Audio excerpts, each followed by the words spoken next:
I have photographed over 400 weddings in my career. I've seen it all. The tears, the vows, the slow dances under twinkling lights.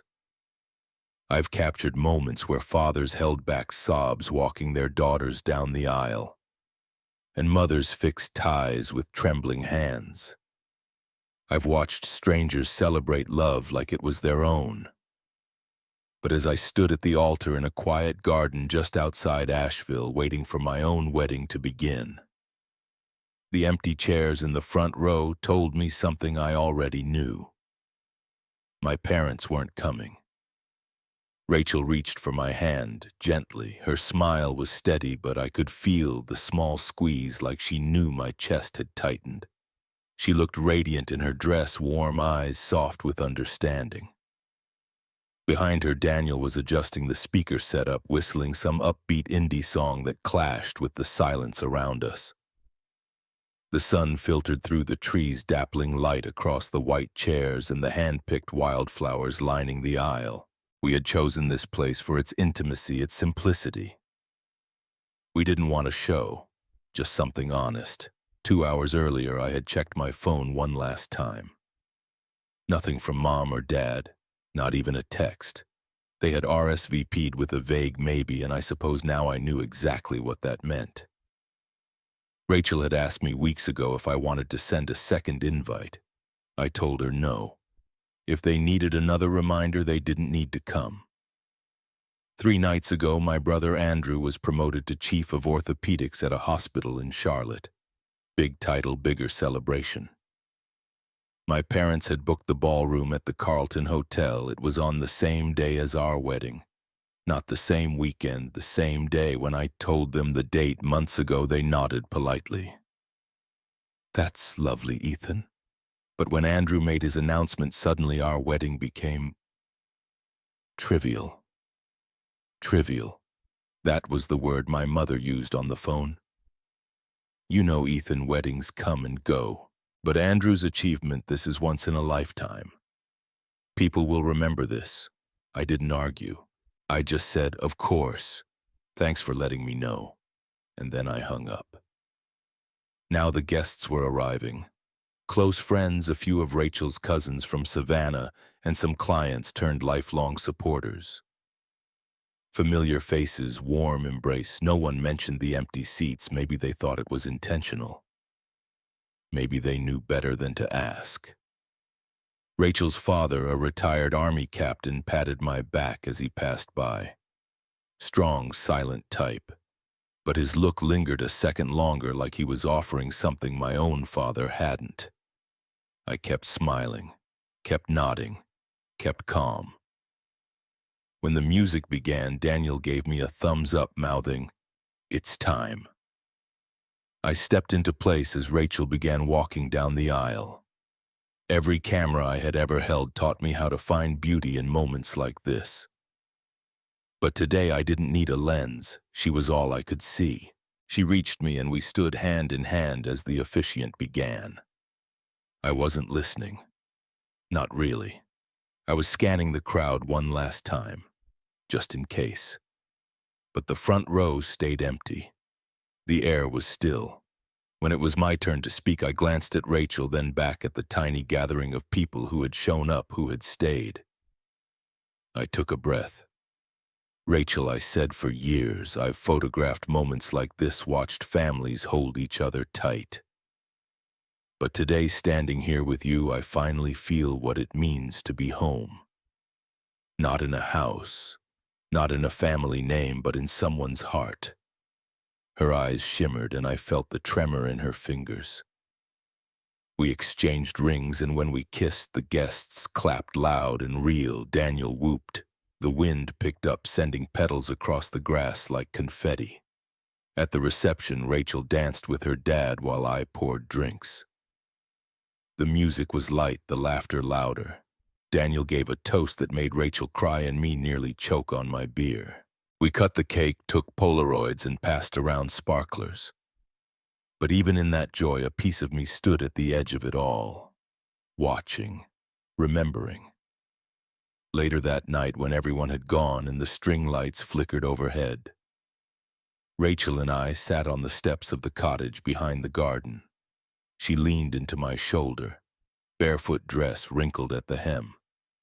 "I know you're thinking about them," she said softly. I smiled. "I'm not angry," I told her. "Not anymore. I just needed today. I needed to see who actually shows up when it matters." Rachel nodded. "And you did." I kissed the side of her head, and we sat in silence, listening to the crickets and the distant sound of cars leaving gravel behind. "They'll hear about it eventually," she said. "I know." "And what then?" I looked up at the stars. Then I smiled and said, "That's when I dropped the bombshell. Charleston summers have a way of pressing down on you like the air itself is trying to remind you who's in charge." I was 9 when I first realized I didn't quite belong in the house I was born into. Not in the way Andrew did. He was already the golden child by then, the kid who got straight A's, who played piano for guests at dinner parties, who called adults sir and ma'am like he was born wearing a suit and tie. I, on the other hand, was the boy who took apart my mom's camera to see how it worked and forgot to put it back together before she noticed.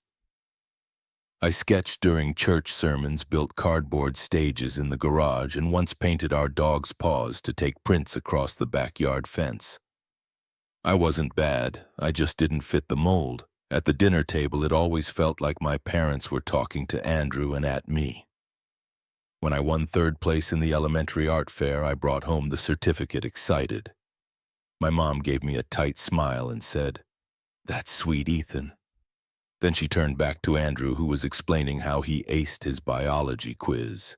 That was the night I stopped leaving my drawings on the fridge. My father, Marcus, was a tax attorney who read law journals at breakfast. My mother, Helen, had run a medical charity before settling into social committees and board seats. They liked order reputation titles you could put on a Christmas card. Andrew gave them that. I gave them questions they didn't want to answer. The only person who ever looked me in the eyes and saw more was my grandfather, Albert Thompson. He had served in Korea, retired from the postal service, and grew tomatoes like they were gold. He lived in a small blue house 3 blocks from ours and kept a shoebox full of old photographs under his bed. When I visited, he would pull them out, lay them across the kitchen table, and tell me the stories behind each one. Not just the who, but the when, the where, the how the light hit the side of someone's face. He told me pictures didn't just capture time. They argued with it. One summer afternoon, I showed him a photo I had taken on a disposable camera from a class trip to Magnolia Gardens. It was a crooked shot of a bridge over a pond framed by trees. He held it up for a long time, then nodded. "You've got the eye, Ethan," he said. "You just need to trust it." When he passed away, I was 15. At the funeral, Andrew delivered a eulogy full of quotes from history books. My parents cried in a way that felt rehearsed. I sat in the back and held in my tears until the last car left. Then I walked to Grandpa's house and let myself in with the key he had given me. On the kitchen table was a letter with my name written in shaky pen. "If one day you need to stand on your own, remember you already have the foundation." I folded the letter and kept it in my camera bag ever since. I've changed cameras a dozen times over the years, but the letter's always in the front pocket. Growing up, my room was filled with images taped to the walls. Old film posters, magazine cutouts, shots I had printed from my first digital camera. My parents thought it was a phase. In junior year, when I told them I wanted to study photography in college, they sat me down at the kitchen table like I had confessed to a crime. Marcus said, "You're smart enough for law or medicine." "Why waste it?" Helen added. "It's not a real career, sweetheart. You'll see." Andrew didn't say much, but the look he gave me said everything, like he knew they would always choose him. I ended up compromising, choosing a communications major at UNC with a focus in digital media. It was safe enough to please them, creative enough to keep me breathing. I worked part-time at the campus newspaper and spent my weekends photographing weddings for $200 and a plate of cold chicken. During holidays, I'd come home and try to share a few stories. My mom would ask how classes were, and before I finished answering, she'd pivot to Andrew's residency or the new surgery he was shadowing. There was always a gap between us. Not a rift. Gaps are silent. You don't notice them until you step wrong and fall through. Once at a family dinner during senior year, I brought my laptop to show them a short film I had shot. It was 5 minutes, black and white, no dialogue, just light and music. I had worked on it for 2 months. When it ended, my dad cleared his throat and asked, "So what do you plan to do with this kind of thing?" Andrew chuckled. "You know people pay real money to get married. Maybe you could shoot a few of those until something better comes along." I didn't answer. I just nodded and closed the laptop. The next morning, I drove back to campus before breakfast. The more I chased photography, the more I drifted from them. I stopped calling first. I skipped Thanksgiving once, just stayed in my dorm editing a wedding shoot. I thought they might notice. They didn't mention it. Years later, when I opened my own studio in Asheville, I mailed them an invitation to the opening. They never RSVP'd. Still, I wasn't bitter. Not really. I just adjusted expectations. Family wasn't always the people who raised you. Sometimes it was the ones who saw you. Daniel saw me. Rachel saw me. Even strangers, those couples whose weddings I captured, they saw what I did and trusted it. That meant something. But no matter how far I went, part of me still carried the old ache, the need to prove that I was enough even if they never said so. That night after the wedding, with Rachel asleep beside me and the garden lights finally off, I pulled Grandpa's letter from my bag. The paper had faded, but the words held, "You already have the foundation." I held it against my chest and closed my eyes.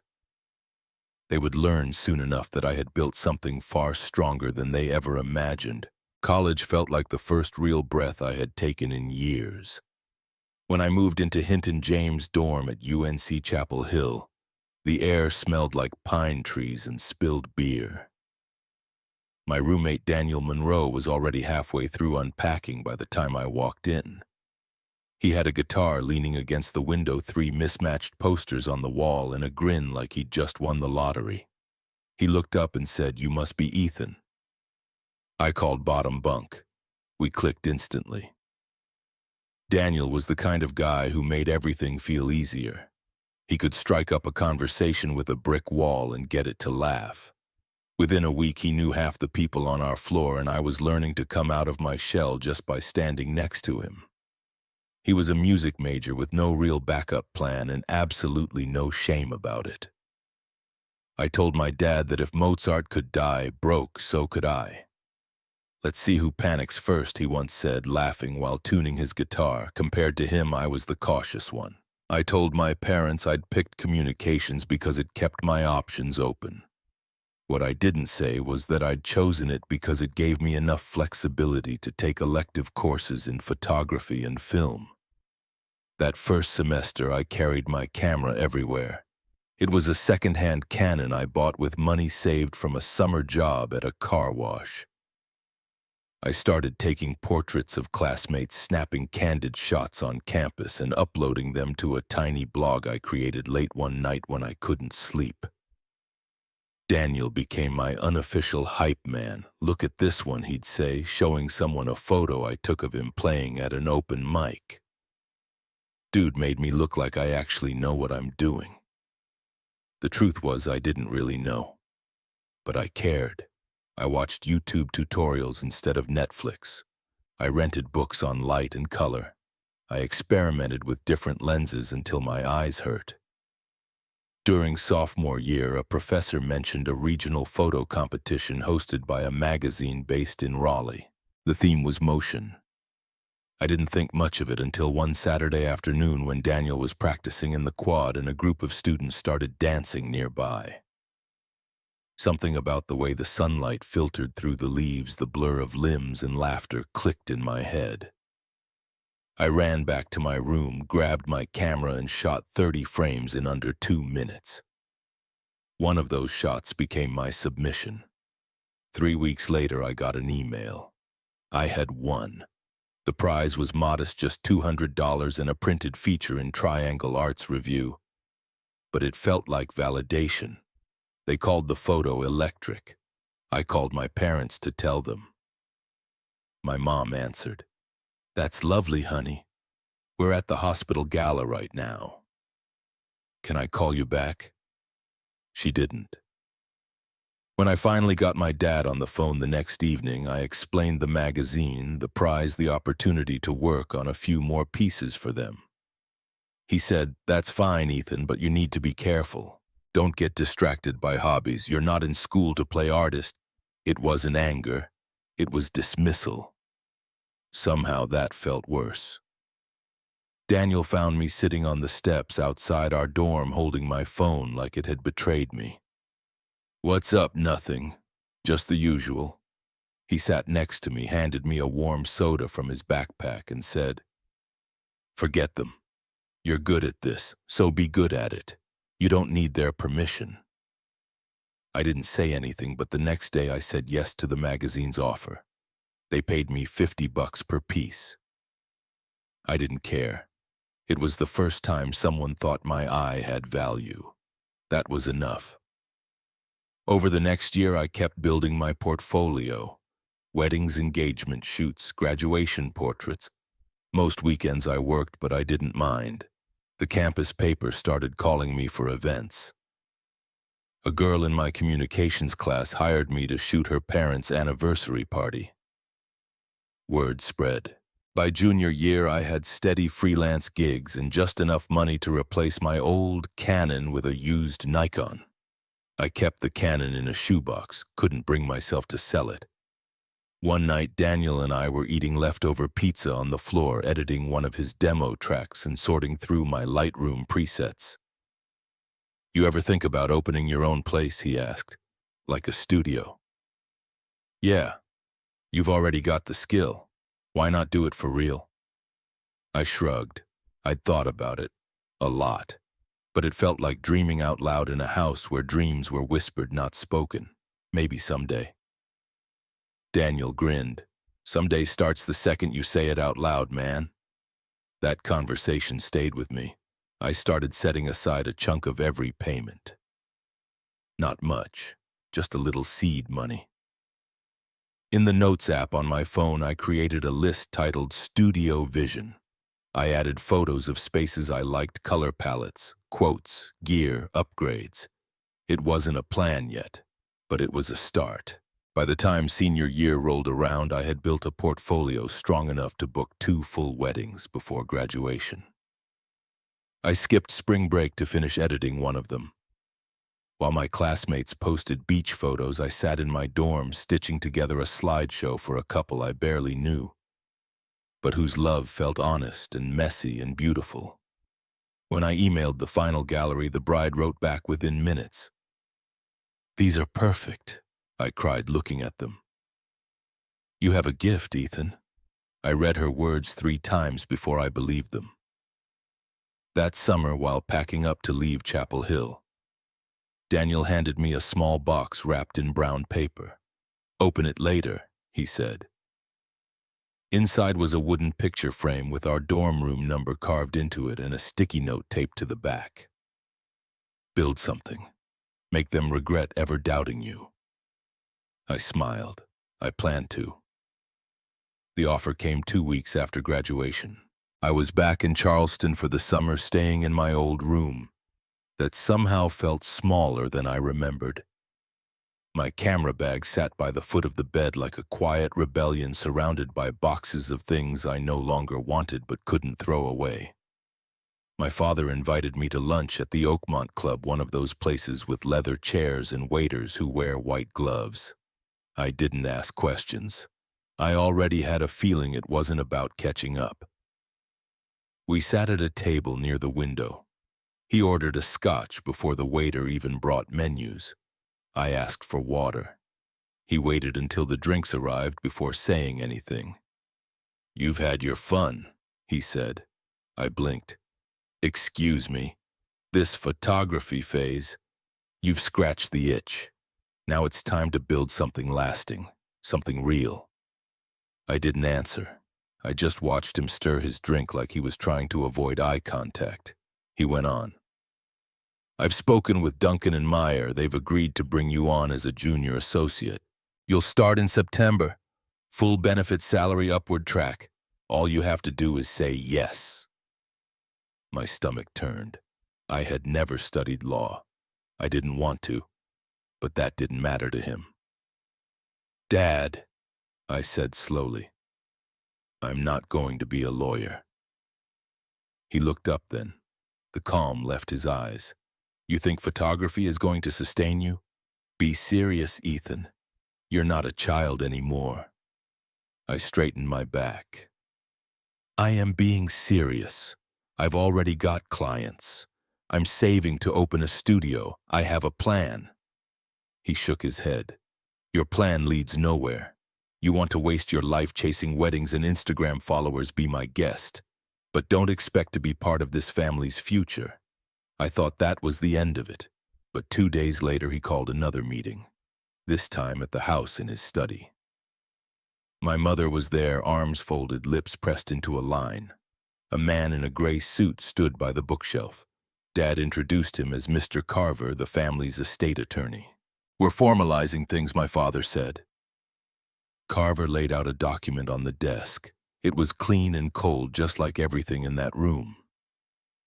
"This is a waiver of inheritance," Mr. Carver explained. "You're voluntarily relinquishing any claim to the Miller estate now or in the future." I stared at the paper. My mother's eyes never left mine. "Why now?" I asked. Dad didn't blink. "Because if you're going to reject our guidance, then you won't benefit from our legacy. Actions have consequences." My hands curled into fists. I looked at them both and tried to remember the last time they had hugged me. I couldn't. "You're cutting me out." "No," Dad said. "You're cutting yourself out." I didn't sign it. Not then. I walked out, packed my things. Told Daniel I was coming back to Asheville early. He didn't ask for details, he just said I'll clear the futon. A week later, Mr. Carver emailed me the document with a new message. "If you change your mind, we'll need your signature before the fiscal year closes.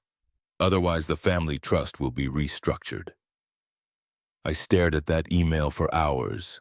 Then I printed the form, signed it, and mailed it back. I thought if I beat them to the punch, it would sting less. It didn't.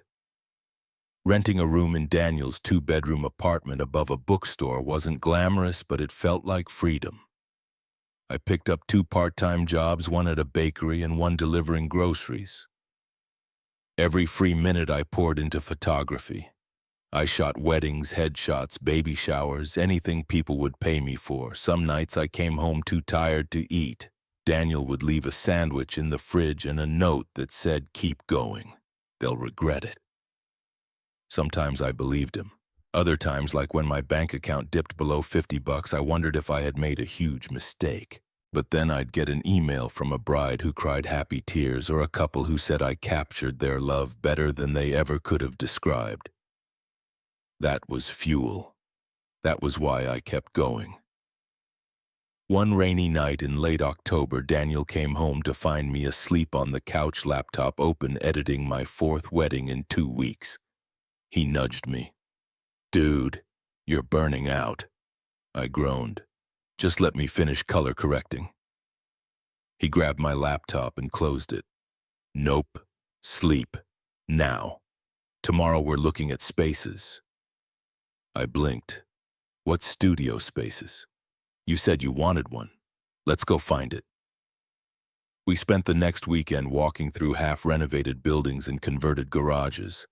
Most were overpriced or falling apart, but the last one, a narrow space with exposed brick and skylights, made my heart stop.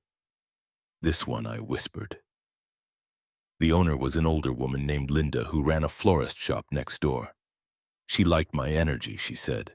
Offered me the lease at a discount if I promised to shoot her daughter's wedding the next spring. Deal, I said. I signed the lease with a check that drained nearly everything I had. Back at the apartment, I called my parents. No answer. I tried again. Voicemail. I didn't leave a message. Instead, I sat on the balcony with Daniel, beer in hand, and stared at the street below. You really did it, man, he said. Not yet. But I will.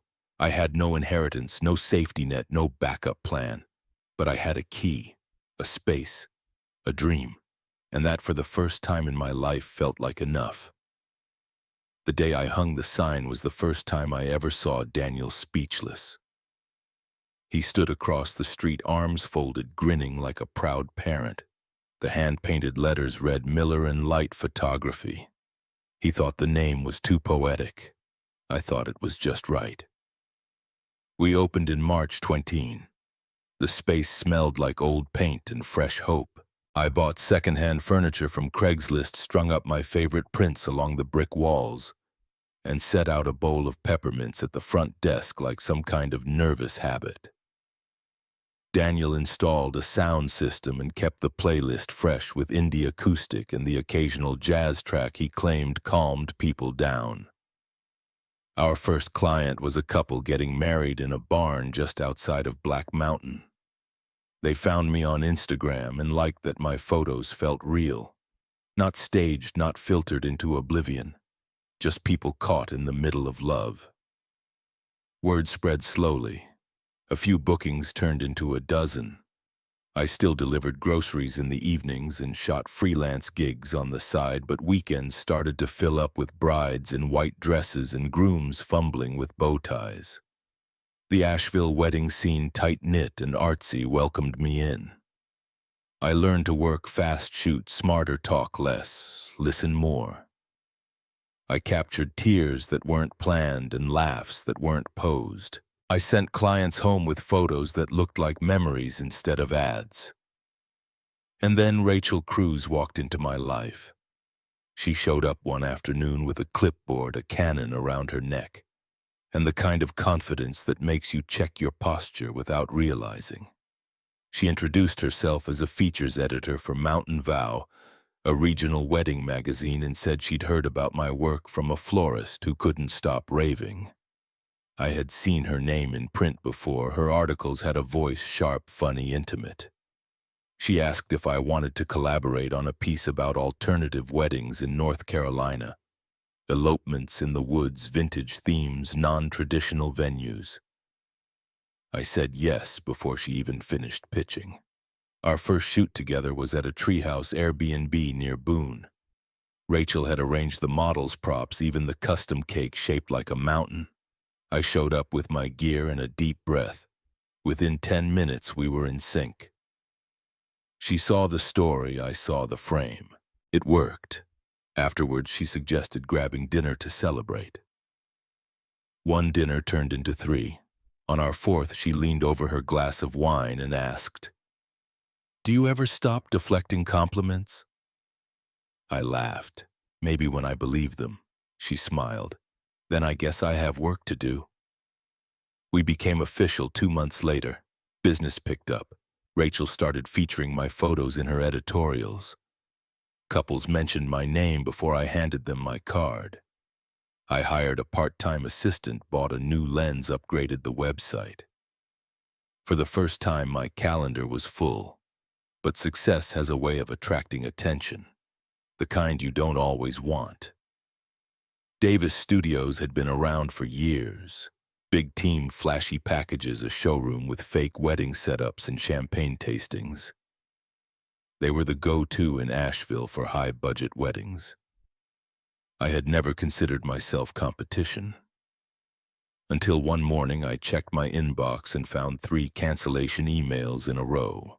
Each one apologized, said they had found a better deal, nothing personal. I called one of the brides just to ask. She sounded awkward. They offered a 20% discount and threw in drone footage and a same-day edit. I mean, you're amazing, Ethan. I just couldn't turn it down. I got the message. Davis Studios had noticed me and they were cutting prices to knock me out. At first, I tried to ignore it. Focused on my existing clients, poured myself deeper into work, but the cancellations kept coming. I lost 5 weddings that month. 2 of them were referrals from Rachel's articles. She noticed. "You need to fight back," she said, over takeout noodles. "How I don't have their budget or their army of interns.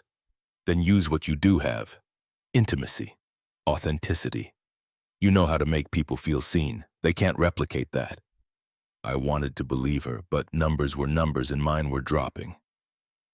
Daniel, ever the optimist, said it was time to evolve. "Let's rebrand. Not a total overhaul. Just sharpen your image. Make it harder for them to undercut something they can't imitate." We spent a weekend redesigning the website. Added behind-the-scenes videos, client testimonials, photo essays that showed not just weddings but love stories. I wrote a manifesto. Not flashy, just honest. We don't shoot perfect, we shoot true. Rachel helped me pitch a feature on legacy weddings. Second marriages, vow renewals, blended families. Stories no one else was telling. Mountain Vow ran it as a cover story. I booked 7 new weddings that month. Still, Davis didn't back down. They opened a satellite office 2 blocks from mine and offered free consultations with champagne. I couldn't compete on luxury. So I stopped trying. Instead, I hosted open gallery nights, invited past clients to bring friends, tell their stories. I printed their photos big, framed in reclaimed wood with little cards that told what happened the moment before and after each shot. It wasn't just business. It was community. And slowly clients came back. The ones who cared about more than price tags. The ones who wanted something real. One afternoon, as I was editing photos from a mountain wedding in Hendersonville, Rachel walked into the studio holding a small box. "Got you something." I opened it and found a hand-stitched camera strap with my initials and a tiny mountain embroidered into the leather. "Thought you could use a reminder of where you started." I held it in my hands for a long moment. "Thank you." She leaned in. "You're not losing, Ethan. You're building something they can't take away." I knew she was right, but I also knew this wasn't the end of the fight. It was just the beginning. The email came late at night, no subject line, just a link and 2 words, "Thought you should know." I hesitated before clicking, convinced it was spam or worse. But curiosity has always been louder than caution for me. The link led to a public database of business registrations. Davis Studios had recently refiled as an LLC in Delaware. The listed managing partner, Trent A. Davis. It didn't seem like a big deal at first. Lots of people rebrand, but the A stood out. I clicked deeper, chasing a trail through archived articles and press releases. One led me to a charity gala photo from 3 years ago. There, standing between 2 hospital donors, was my brother Andrew Miller. Smiling under the nameplate, Dr. Trent Davis, I froze. Andrew had used a false name to launch Davis Studios. I reread the caption 3 times. It didn't make sense. He was a surgeon. He was the golden child. Why would he open a photography business? Why would he care enough to target mine unless it wasn't about photography? I dug deeper. Over the next week, I combed through LinkedIn aliases, licensing databases, and property records. Davis Studios' Asheville location had been purchased through a shell company based in Columbia, South Carolina, where Andrew had gone to med school. The LLC paperwork bore the same P.O. box listed under his former private practice. Then came the smoking gun, an invoice forwarded by another photographer I'd mentored who'd been approached by a Davis Studios recruiter.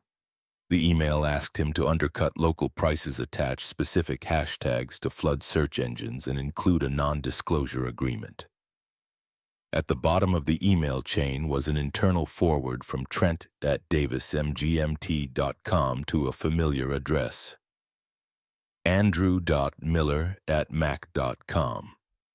That address had once sent me a family vacation itinerary. I printed everything, spread it across my kitchen table. Daniel walked in mid-evening, saw the mess, and sat slowly. "So you were right," he said. I nodded. "Your brother's trying to kill your business, seems like it." Daniel exhaled, long and slow. What now? I didn't answer. Not right away. Part of me wanted to confront him with the fire I'd buried for years, to tear down his mask in public. But another part, colder and more calculating, saw the long game. Let him think I'm still in the dark. Let him keep making mistakes. So I did nothing. Not yet. I saw him next at our parents' anniversary party. They rented out a hall at the country club, spared no expense, invited half of Charleston's elite. I wasn't originally on the guest list, but Rachel encouraged me to show up anyway. So I did, with a bottle of wine and a calm smile. Andrew greeted me like we were friends, all charm and fake warmth. He asked about the business, complimented my suit, pretended like nothing had happened. I watched him talk to guests with that same polished ease he used to lie to our parents, to his patients, to himself. For a moment I saw the boy who once pushed me into the lake behind our house and told Mom I slipped. He hadn't changed. He'd just upgraded his mask. Later I caught him alone by the bar. "So how's Trent?" I asked quietly. His glass stopped mid-air. A flicker crossed his face before he recovered. "I don't know what you're talking about." I leaned in slightly. "You picked the wrong person to erase Andrew." He didn't reply, just sipped his drink, turned away, and walked off. But he knew, and I knew. From that night on, I documented everything. Every bride who left my service for his. Every mutual contact who mentioned odd price drops. Every ad that mimicked my branding. I even hired a friend from Chapel Hill who worked in digital forensics to trace metadata and campaign overlaps. Rachel helped too in her way. She couldn't publish anything without proof, but she knew how to dig. She found that Davis Studios had filed an insurance claim for lost equipment weeks before launching a new campaign. The claim matched the model and serial number of a camera stolen from my studio in 2019. We had no security footage, no report. I hadn't bothered back then, but now I kept backups, time-stamped storage, notarized contracts. Every corner of my studio had a camera. Every file had a chain of custody. I didn't tell my parents. They wouldn't believe me. Or worse, they'd believe him. So I waited. I kept building. My work improved. My reputation solidified. Couples began returning, not just for photos, but for memories only. I seemed to know how to capture. Davis Studios hit a ceiling. Their style grew stale. Their customer service became mechanical. When you fake everything, eventually it shows. And still, Andrew kept pushing. He booked the venue I wanted for a branding shoot. He hired away a makeup artist I'd worked with for years.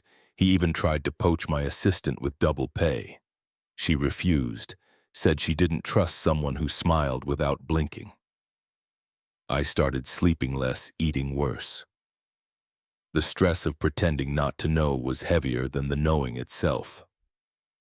One night, Rachel sat me down. "You can't carry this alone. Whatever you're planning, you need a finish line. Otherwise, it'll consume you." She was right. But revenge isn't about quick hits. It's about precision, about waiting until the moment hurts most. So I stayed patient. I let Andrew think he was winning. I let him build his empire. All the while, I was stacking cards one by one until the deck tilted in my favor.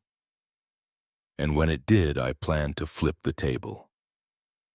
The invitation arrived on a Tuesday afternoon, tucked inside a plain white envelope, no return address. At first, I thought it was junk mail, maybe a wedding invite from an old client who forgot to remove me from the list. But the moment I opened it, my pulse spiked. Gold embossing, heavy cardstock, the kind of print that whispers money. You are cordially invited to a private celebration honoring Dr. Andrew Miller's appointment to the board of directors at Southern Grace Medical Center. The venue was the Magnolia Room, Charleston's most exclusive hall. Black tie, no plus ones. Taped inside was a small note on lined paper written in neat cursive I hadn't seen in years. If you're there, maybe things can still change. It wasn't signed. But I knew Lauren's handwriting. She had once helped me cheat through geometry homework by drawing out every formula with sparkly gel pens. That was before she married my brother. Before everything shifted. I stared at the card for a long time. Not angry, not even surprised, just tired. I wasn't supposed to know about the party. That was the point. Andrew had always loved moves that looked generous from the outside but brutal from within. A public crowning of his newest achievement. A reminder of my exclusion, all wrapped in champagne and orchestras. Daniel found me that evening sitting on the couch, the card still in my hand. Another family milestone without you. I nodded. You going? I shrugged. Don't. You're past that. I didn't answer. The next few days were a fog. I worked through edits, answered emails, nodded through meetings with clients, but my mind kept circling that invitation. I imagined the party in vivid detail. Dad clinking glasses, Mom floating in a designer gown, Andrew in a bespoke tux delivering a speech that dripped with humble brag. Would they even mention me? Or had I already been written out of the family script the night of the party? I dressed in silence. Not a tux, just slacks and a navy blazer, the kind of outfit that says maybe I was in the neighborhood and decided to drop by. Rachel watched me tie my shoes without saying a word. You don't have to prove anything, she finally said. I'm not proving, I just want to see. She took a step closer. See what I didn't have an answer. The drive from Asheville to Charleston takes about 4 hours if traffic cooperates. I made it halfway past Columbia before I pulled off at a gas station and sat in the parking lot for 10 minutes with the engine running. I thought about what I'd say if I showed up. How I'd walk in with a smile and a casual nod. Let them feel uncomfortable for once. Let Andrew flinch. Let Mom and Dad realize I wasn't buried under the sounds they handed me years ago, but none of it would change anything. They would sip their drinks, say their lines, and go back to pretending I didn't exist. I turned the car around. Back home, Rachel was on the couch reading. She looked up, surprised. You're early. Didn't go. She set the book down and came over. Her arms wrapped around me slowly like she knew not to press too hard. I'm proud of you, she whispered. For what? For not needing to be seen by people who never bothered to look. I closed my eyes. The next morning, I opened my laptop to find dozens of tagged photos from the party. Someone had uploaded them to a private Facebook album. My parents were in the center of every frame, beaming like royalty. Andrew stood beside them, hand on Mom's shoulder, face perfectly angled toward the flash. In one photo, Lauren stood just slightly apart, a glass of wine held delicately in one hand, her smile not quite reaching her eyes. I zoomed in on the background, the string quartet, the ice sculpture, the banner behind the podium. Everything was polished. Everything was calculated, just like Andrew.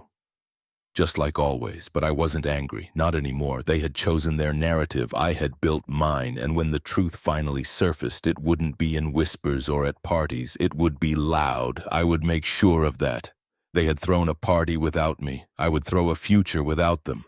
Let them toast in ignorance. Let them believe they had won. I was done chasing their approval. From now on, I'd write my own invitations. I met Ben Hartman at a coffee shop just off Biltmore Avenue. The kind of place where old professors argued about politics and college kids pretended to read poetry. He wore a threadbare blazer and wireframe glasses, looked more like a librarian than a lawyer. But I trusted him the moment he shook my hand, without checking his watch. He had been my grandfather's legal counsel for decades, mostly handling land deeds and family trust documents. I asked him if he remembered anything unusual about my grandfather's final wishes. Ben sipped his lukewarm tea and nodded. Your grandfather was a detail man. He revised his estate plan 3 times in the last 5 years. Said he didn't want the family to misuse what he built. I leaned in. Did he ever mention anything left for me?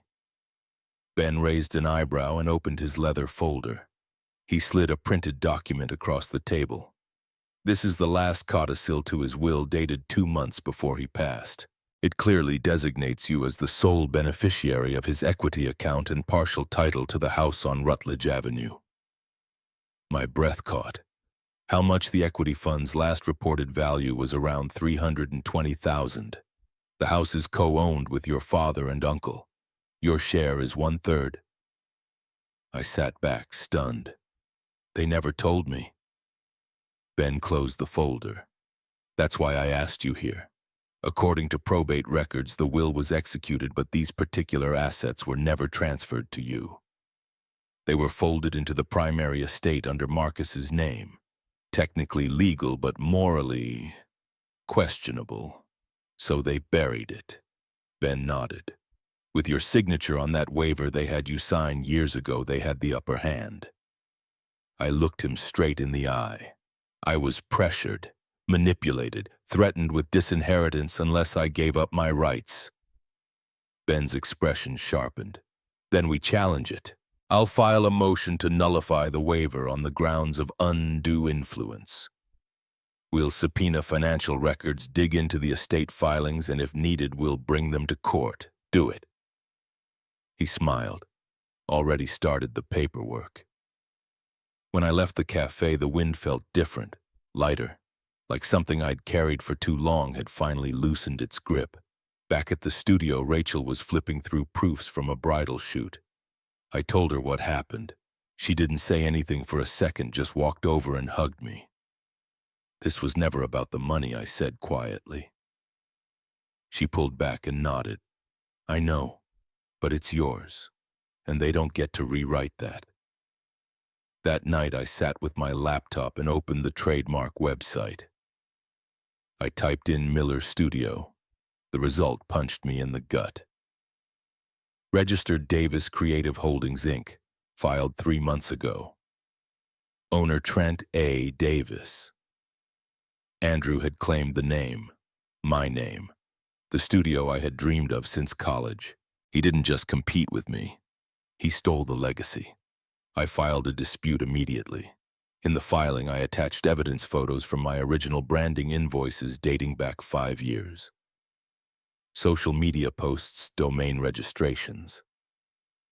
I even included screenshots of client reviews using the name Miller Studio years before Davis Studios launched.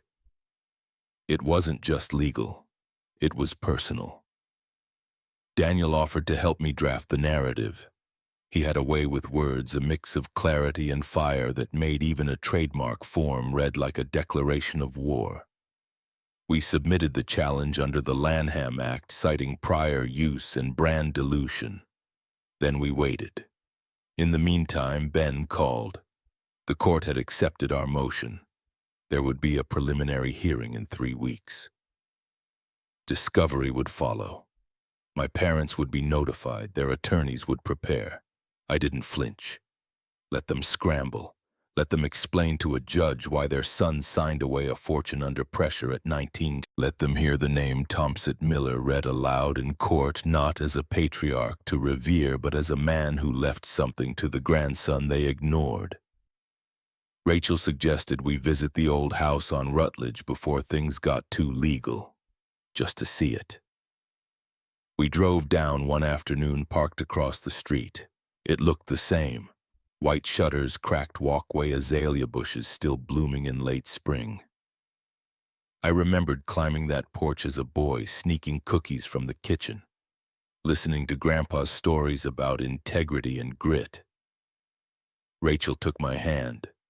"Do you want to go up?" I shook my head. "No. I want to earn the right to walk back through that door." On the drive back, my phone buzzed with an email notification. Subject: USPTO acknowledgement. Your petition to cancel existing registration of Miller Studio has been received. Case assigned. It was a start. 2 battles now. One in court, one with the federal office. I had walked away from my family years ago thinking I was empty-handed. But now I saw it differently. They didn't take everything from me. They just delayed the return, and I was ready to collect. I had thought by the time the wedding day arrived, I'd be ready to close that chapter completely.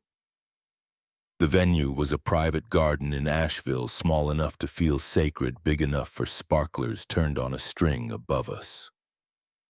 The venue had west-facing light, best at sunset, and every live blossom was softly glowing when guests started arriving. Rachel walked down the aisle barefoot and laughing, the kind of moment photographers dream about, unfiltered, joyful, honest. I watched her emerge from a curtain of ivy, and in that moment I swore I felt the world tilt just enough to remind me what I was fighting for. No flash, no staged poses, just us. And all my clients had stopped asking who was taking the pictures of Ethan Miller that day. But for once I didn't mind. I was welled with something different than pride release. There was no one in the front row, and I didn't expect there to be. The same folks who had nodded and applauded as Andrew climbed hospital board ladders had already RSVP'd to political galas and annual charity balls that same weekend. My invitation had gone unopened, but that was fine. We exchanged vows in a circle of close friends. Rachel's dad gave the first blessing that sounded real. Her grandmother blew me a cheek kiss during dinner. Daniel caught my eye from the back row and mouthed something without moving his lips. "I'll cover." In my speech, I paused. The air held a quiet weight, the kind that travels farther than music or tears. I said thank you to those who showed up. I said today was about marking an end and welcoming tomorrow. I didn't mention anyone who wasn't there, but as I spoke, I could imagine their faces in my camera's viewfinder. Not for inclusion, for closure. We danced on a cobblestone patio, the scent of lavender and mint drifting around us. We ate cake made from a recipe Rachel found in her grandmother's journal. We laughed until our shoulders ached. Sparks from the chandeliers winked overhead. I saw a photojournalist in me fall in love again with quiet moments, stillness, authenticity. Later, when the music slowed and lanterns swung above us, Rachel and I slipped away through a side gate and walked along a path lit only by moonlight. Fireflies danced in the grass, no words needed to pass. That night, for the first time in decades, I slept without a shadow trailing behind me. When morning came, I unlocked my studio for the first time in months and seated my desk. I looked at the framed prints of the wedding I had captured, some of my best work. They weren't snapshots. They were statements. And while no one else acknowledged what that day meant, I knew. It wasn't a disappearance. It was a rebirth. And something in me had shifted quietly, preparing for what was coming next. I spent the week after the wedding like I was floating just above reality. The studio felt both familiar and remote, like I'd stepped inside a world that accepted me on my own terms. The air smelled of leftover cake and fresh bouquets. Every time the phone buzzed with a new inquiry, I flinched. Was this real? I organized a small press gathering in the studio. Just enough chairs for the local wedding editors and a few reporters from industry blogs. The lighting was soft and deliberate. I wore the navy blazer from the wedding blue shirt unbuttoned at the collar hair, still holding the faint smell of lavender. When the local editor from Bridal Guide magazine arrived, she complimented the setup, said the space felt welcoming, honest. Inside Weddings had sent a photographer who pretended to be a client to capture behind-the-scenes shots. They told me later they were working on a series about boutique studios redefining wedding photography. I invited them to sit. We passed around coffee and lemon bars. Light conversation drifting around table edges. Then I spoke. I told them the studio had changed my life. That I believed in capturing moments, not staged photos.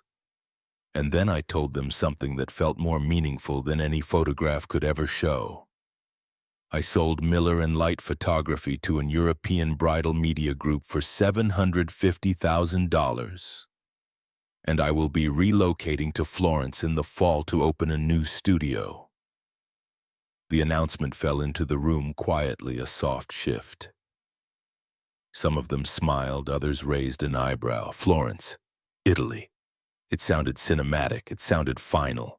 I didn't mention last names, I didn't add any flourish, just the facts.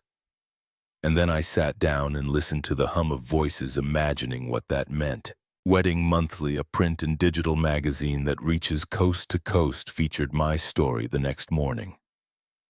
An entire page spread. Local artist finds global stage. They included photos of the ceremony, our work, my work, bathed in golden sunset light. Brides Online posted a short profile with the headline, "From garden weddings to Italian studios." Inside Weddings ran a behind-the-scenes clip from the press gathering. 3 days later, I opened an article in Bridal Guide under the title "Rising Star Signs Major Deal" with my name in bold and Miller and Light Photography in bigger type underneath. I stood in front of my studio with the printouts glued to the front window like a gallery opening. The world had finally heard. Somewhere Charleston was buzzing, maybe at tea parties or wine receptions, where someone noticed my name beside a glossy image and recognized it. For the first time in my memory, I wasn't invisible. I didn't reach out to my parents. I didn't post on social media. I let the work speak, and the work spoke loud. That evening, Rachel and I sat on the porch swing behind the studio. The sky turned pink, then deep navy fireworks of crickets hidden in hedged gardens. "You did it," she said softly. I nodded. It felt true in a way dinner with my family never had. She leaned her head on my shoulder and whispered, "You belong to your own story now." I closed my eyes and let the quiet be enough. And in that moment, I knew the next chapter wasn't about ruins or reckoning. It was about inheritance reclaimed and new roots planted far from old expectations. Because sometimes the loudest comeback isn't in the noise. It's that quiet turn when you say, "I've arrived." The courtroom smelled like polished wood and quiet expectation. I wasn't there to soak in verdict or applause. I'd sent Ben in my place, my presence unnecessary and unwanted. My heart thudded behind the scenes of this procedural affair while reality unfolded in Judge Hartford's chambers in downtown Charleston. Ben called me that afternoon, voice low but steady. We'd won the case. The court reversed the waiver I had signed under pressure and ordered the family trust to transfer both the equity fund and my share of the Rutledge Avenue property into my name. The judge cited undue influence and established precedent under South Carolina probate law. He also ruled that the trademark of Miller Studio belonged rightfully to me, voiding the Davis Studios registration and reinstating my brand. I exhaled without really realizing how deeply I'd been holding my breath. There was more. A companion defamation suit I had brought against Davis Creative Holdings surfaced evidence Andrew had misrepresented his identity to clients, patients, and partners. The hospital board had initiated its own internal review. Within hours of the verdict, headlines popped up in Charleston Health News and state medical journals stating that Dr. Andrew Miller had been placed on administrative leave pending an ethics investigation. It sent shockwaves through the medical community. The following morning, I sat in the sunlight of my studio, a quiet, solo victory. Printouts from legal filings lay on the table like a broken pattern of old pain. The portraits from the wedding, the guerrilla marketing ads Rachel and I had crafted, the gallery images of real love, they surrounded me. But this time, they didn't just speak of resilience. They spoke of redemption. There was no fanfare. No proclamations or speeches, just a silent righting of wrongs. My phone buzzed with messages from clients, mentors, and even a few journalists who had followed the story. Social media lit up with support for me and condemnation of my family's actions. But I didn't post anything. Let the narrative settle where it may, I thought. I let the quiet settle. Meanwhile, Ben sent a text summarizing the final order with a phrase he said he'd heard somewhere inside the courthouse: karma doesn't always knock. Sometimes it comes with a court seal. I laughed softly, tucking the text away. Somewhere between irony and relief, I felt alignment. That evening, Rachel and I met in Florence at a cafe overlooking the Arno. Candlelight flickered in her eyes as I told her the news. She reached for my hand, her grip steady. I was ready before I said, "But now the universe has done the paperwork." She nodded. This was the shift, the fulcrum. You're not chasing anymore. We shared tiramisu and watched gondolas drift past in the fading twilight. The lights reflected soft gold against the water, quiet and unwavering. Conversation took flight on normal things. Breakfast plans, gear, upgrades, possible collaboration with a local Italian bridal magazine. When I returned to the studio that night, everything had changed. The Mai Tai I had poured myself felt sweeter. The camera around my neck felt lighter, as if unchained. I didn't need to pretend in court. I didn't need to be present in their world anymore. The law had spoken, and I had reclaimed more than just assets or a name. I'd reclaimed my story. It's funny how closure can come not with shouts or confrontations, but with the judge's pen and the quiet turning of a page. I sat at my desk, fingers brushing over the judge's signed document framed on the wall. Today wasn't about triumph. It was about truth. And finally, the ground under me felt real. I opened the door to the little stone building in Florence for the first time just after breakfast. Sunlight filtered through tall windows and warmed an empty corner, reminding me how far I'd come. I carried my camera bag and the weight of years folded into breaths I didn't realize I'd been holding on to. Rachel was already there, organizing fabric swatches and mood boards. Her handwriting on wall-mounted sketch paper, a map of future shoots and editorial ideas. When she looked up, her eyes met mine and the rest of the world felt gentle. We spent the morning unpacking equipment, pairing old photographs with new frames, arranging prints, testing light, and just being present. The scent of fresh coffee mingled with lavender from a plant in the windowsill, and I realized I wasn't trying to outrun anything anymore. I was running towards something. At midday, I set up the camera and pressed record. This was for our new followers, for anyone who had stuck around, believed, or whispered encouragement in dark hours. In the video, I spoke about everything, about being invisible in my own life, about choosing authenticity over acceptance, about reclaiming a name that had been taken from me.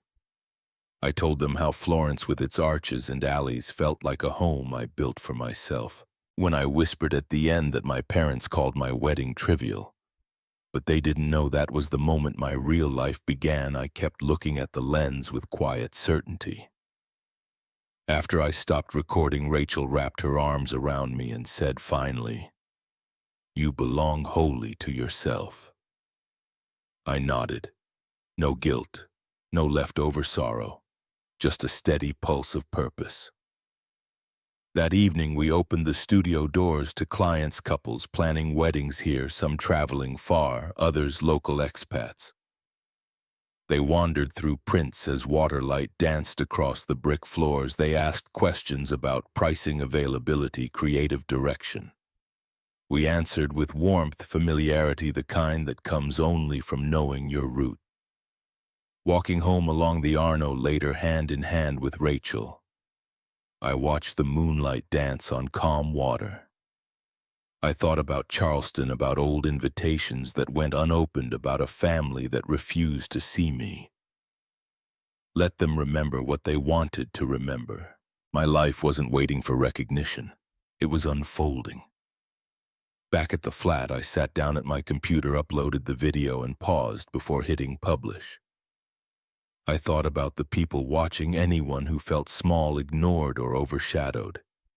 If my story could help just one person stand up, that would be enough. I hit upload. If you've ever felt dismissed or overlooked and found your own worth anyway, I'd love to hear from you. Share your story so others know they're not alone. If this resonated, please like and share and subscribe to stay connected to stories like ours. Tonight, Florence is quiet and full of promise.